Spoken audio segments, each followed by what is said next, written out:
एक समय की बात है। किसी गांव में दो दोस्त रहते थे, अली और बिलाल। दोनों बचपन के साथी थे। साथ में खेलते, पढ़ते और हर काम में एक दूसरे का साथ देते। लेकिन दोनों की सोच अलग थी। अली सादा दिल, नेक और वफादार था। वहीं बिलाल थोड़ा स्वार्थी और सिर्फ फायदा देखने वाला था। समय बीतता गया। एक दिन बिलाल ने शहर जाने का फैसला किया। अली ने कहा, मित्र, मुझे भी साथ ले चलो।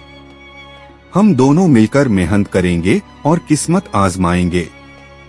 बिलाल हंसते हुए बोला, ठीक है, लेकिन याद रखो, शहर में दोस्ती नहीं, सिर्फ दिमाग और फायदा चलता है। तुम अपनी मासूमियत थोड़ा कम कर लेना। अली ने मुस्कुराकर कहा, दोस्ती दिल से होती है, फायदे से नहीं। दोनों शहर पहुंचे। कुछ ही दिनों में बिलाल ने तेजी से तरक्की कर ली।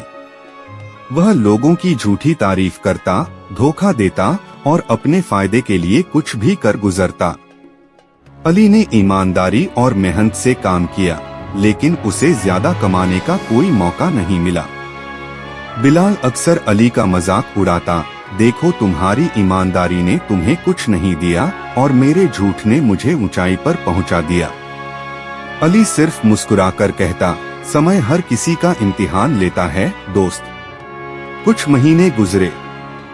बिलाल की दौलत बढ़ती गई, लेकिन उसकी बदनामी भी। लोग उस पर भरोसा नहीं करते थे।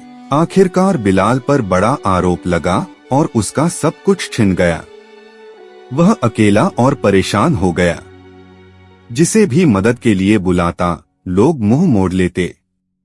आखिरकार वह अली के पास आया और शर्मिंदा होकर बोला, मित्र, मैंने तुम्हारी वफादारी और सच्चाई का मजाक उड़ाया था, लेकिन आज समझ आया कि इस दुनिया में सिर्फ दौलत नहीं, बल्कि अच्छाई और दोस्ती ही असली धन है। अली ने उसे गले लगाकर कहा, सच्चे दोस्त कभी साथ नहीं छोड़ते, चाहे हालात कैसे भी हों। अब से हम मिलकर फिर से मेहनत करेंगे, लेकिन इस बार दिल से और नियत से सच्चे बनकर। दोनों ने फिर से छोटे छोटे काम शुरू किए। इस बार बिलाल भी अली की तरह ईमानदारी से काम करता रहा। थोड़े ही समय में ईश्वर ने दोनों की मेहनत में बरकत दी। गांव में भी उनकी इज्जत बढ़ी और शहर में भी। अब लोग उन्हें सच्चे, मेहनती और वफादार दोस्त के नाम से जानते थे।